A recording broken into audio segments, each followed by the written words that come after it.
What do we do when it's just too damn much? CEOs face so many competing priorities that vie for our attention and a lot of ongoing pressure.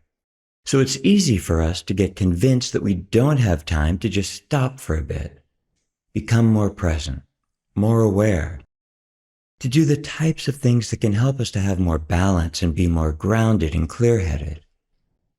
For many of us, the idea of adding even a beneficial one more thing to the to-do list can feel like just too much to take on. So in this video, we'll explore how we can make more space and where that space will come from and how it will actually add time to our lives.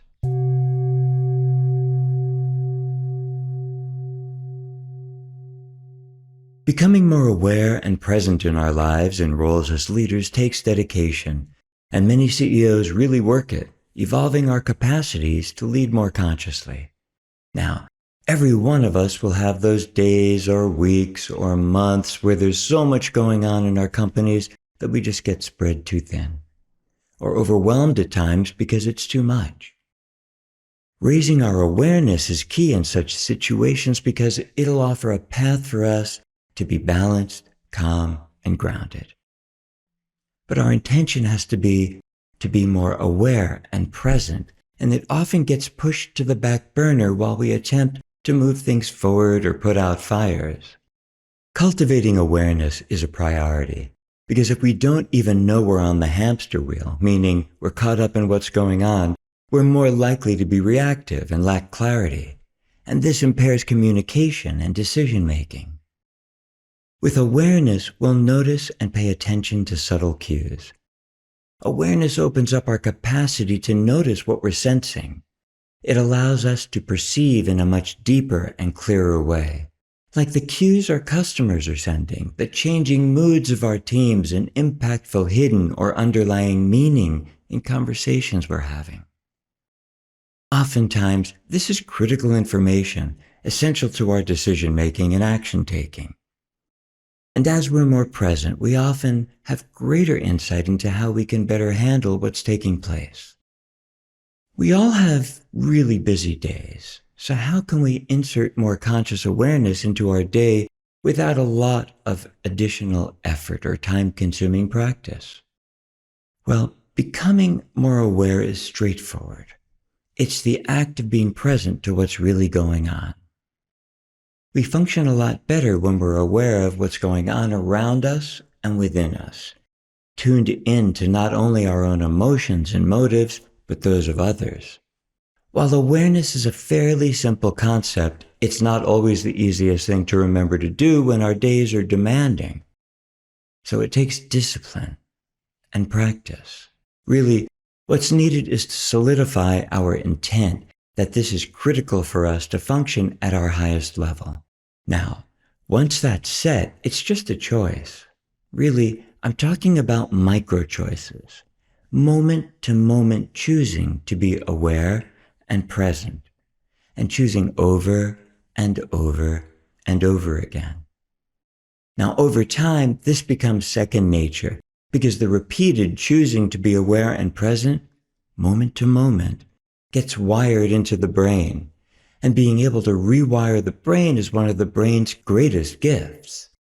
It's called neuroplasticity, and that means the brain's ability to take on new programming.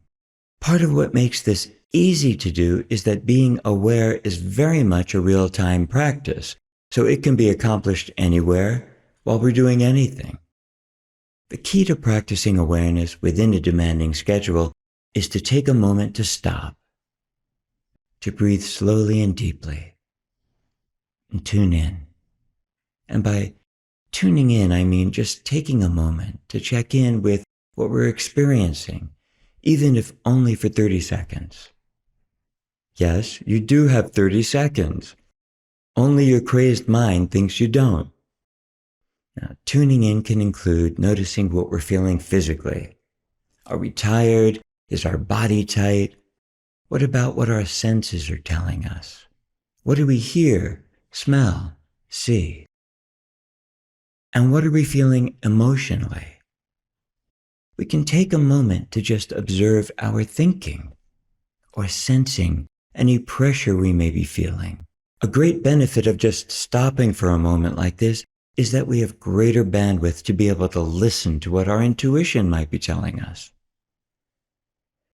We can also open up to what we sense is going on in those around us. And once we get the hang of this, we can easily incorporate being present and aware like this throughout our workday. We'll notice much more, and when we're walking down the hallway, sitting in a meeting, having conversations, we'll pick up a lot more valuable data as our awareness expands. And as our presence and curiosity about what we're sensing and noticing grows, we gain a far more comprehensive view of what's really going on in our companies. And insights gained offer a greater chance of seeing new opportunities, maximizing talent, avoiding costly pitfalls and missteps.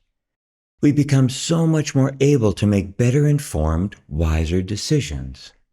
Now, ultimately, being aware saves us time, energy, money. It reduces stress on ourselves and those around us. So who wouldn't make time for that? Even when it feels like we don't have an extra moment and we're under pressure to perform or respond, being aware helps us to pause, to consider not just a bigger picture, but a much clearer picture. So let's take the time to set our intent and practice making our micro choices to be more aware and present. These mere moments we take to broaden our awareness now will save us days or months of time and stress in the long run.